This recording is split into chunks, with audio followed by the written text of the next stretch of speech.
All right, guys.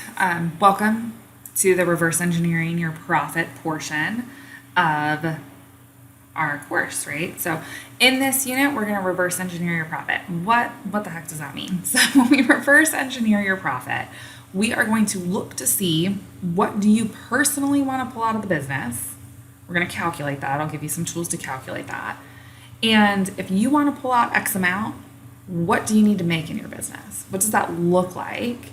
And then from there, we're going to set goals for your business, okay? Let me kind of show you what I'm talking about. This is one of my favorite things to go over with clients because it's exciting, right? We're setting goals. So what we're going to do here, this is kind of a reverse formula that we're going to do. We're going to look at what your personal monthly expenses are. We're going to calculate this in a different video. So I'm going to give you a worksheet to go through. We're going to say, what do you need to be able to make from your business? What do you need to be able to pull out every single month to support yourself? We're going to run this a couple different times. So we're going to run this for where you are now.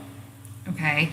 So for a lot of you, you may have a W-2 job and be starting this business on the side. And you're like, well, what do I actually need to make in order to comfortably leave that W-2 job? I hear that a lot. So that's a big question that we get for people starting businesses is, what do I actually need to be making in order to leave my W-2 job and not struggle financially? So that's going to answer your question. We're going to determine what are your personal monthly expenses right now, okay? And that's going to tell us, are you able to leave that W-2 job?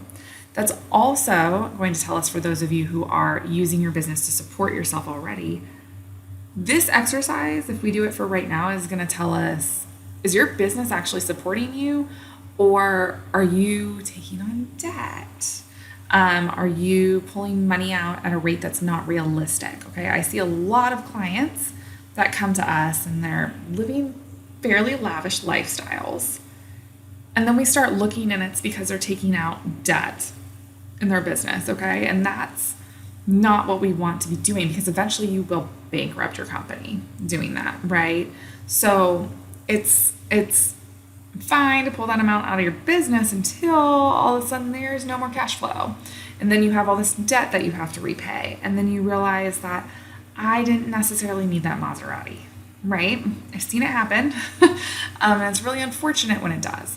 So we're going to run this for where we are now. And then we're going to run it for where we want to be in 2 to 3 years. So we're going to use that set of data to set a short-term goal. Where do we want to grow our business in 2 to 3 years, right? So we'll determine now, 2 to 3 years from now. And then if you want to, do like a 10-year plan, do a more permanent plan. And that's kind of where it starts to get fun, because a lot of clients, when they think about like 2 or 3 years from now, they're like, that's not super close, but it's also not super far away. So, maybe they want to have a little bit of a bigger house or something like that. But they don't get to really dream about what they want. When we look at 10 years from now, that's when we really get to start thinking about all the things our business can do. Okay? Because if you're self-employed, your business can do a lot for you. I've seen businesses able to support really, really fun lifestyles for clients. And that's what I want you to be able to do with your business.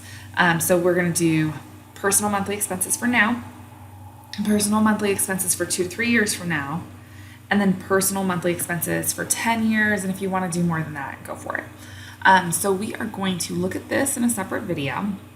And then in another video, we're going to calculate what should you be putting aside for savings. So this is personal savings. This isn't savings for your business.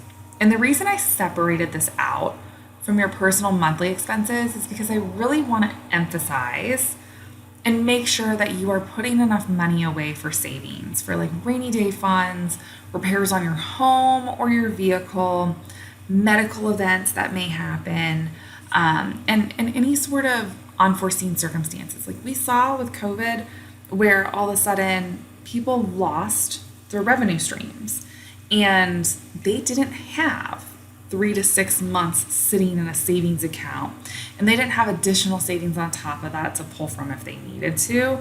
And it created a really large hardship for a lot of clients, right? So I want to make sure that you have a good amount going into savings. So I've pulled this out as a separate number, okay? But this is your personal savings. Your business savings is going to be a separate conversation. And so we're going to calculate your personal monthly expenses. We're going to calculate what you should put into savings. And then from there, we're going to determine what your bottom line in your business needs to be. I'm not going to have you pulling out the full amount of your net income in your business or that bottom line, because some of that cash needs to stay in your business. Okay, some of that needs to remain in your business. So this net income in your business, this is going to look different than the combined personal monthly expenses and savings that you're pulling out. It's going to be more than that, okay? So in this net income for your business, we're going to take into account taxes. We're going to take into account money that needs to be set aside in the business for other purposes.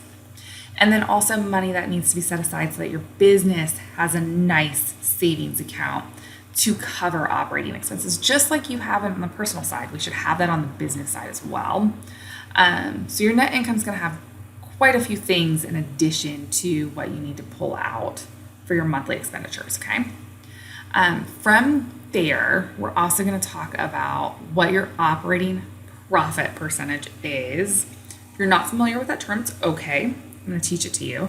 So that essentially means if you bring in $1 in sales, what amount of that dollar goes to your net income? Okay, so after you take off everything that it costs to provide the service, to sell the product, to manufacture the product, all that good stuff, plus all your overhead, your rent, your payroll, all that good stuff, what amount, what percentage of that dollar goes to that bottom line? Okay, it's really important because it's going to vary depending on your business. There's no universal percentage that I can give you in your business for a goal without knowing your industry, right? So your operating profit percentage is going to look different depending on what industry you're in and whether or not you have employees servicing those clients, or if it's just you. Okay, so if it's just you and you're providing a service and you don't have a lot of overhead, you might have a really high operating profit percentage. Whereas if you're manufacturing a product with maybe a low margin and you have a lot of employees working for you, your operating profit percentage may be low. Okay, that's okay. There's very successful business models with high and low operating profit percentages. The thing is depending on what your operating profit percentage is, that's going to tell us the amount of sales you need in your business, okay? So you can see we're reverse engineering. We're starting at the bottom. So we're saying, what are we going to pull out of that business? What's going to come out of your particular business into your pocket? And then we're going to build up from there. So we're going to start there, and then we're going to say, okay, well, if we're pulling, $10,000 out of the business a month, then that business needs to realistically have a bottom line of $25,000. Okay, well, if the business needs to have $25,000 in bottom line, and that business's operating profit percentage is 25%, there has to be $100,000 in sales a month in that particular business. Okay. From there, once we know that, if we know there has to be $100,000 in sales, and we know that we have to meet certain percentages on our P&L and on our cash flow, then we can know what you can pull out of your business, and we can know what lifestyle your business can support. Okay, this is one of my favorite processes to go through with clients, because we get to think about, okay, you own a business. The business should support you. What does that look like? What does that look like in the ideal world, right? And you might come up with some scary numbers, and that's okay.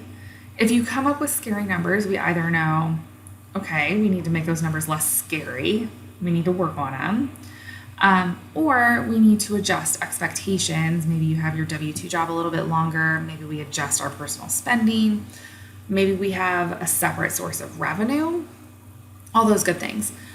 So this is an introduction video. It ended up being kind of a long intro video. but this is an introduction video to what we're going to be learning in this unit. So if all my babbling, if you take away one thing, it is essentially in this unit, we're going to work to put you on a budget. That budget doesn't have to be tight, right? We're going to make a realistic budget.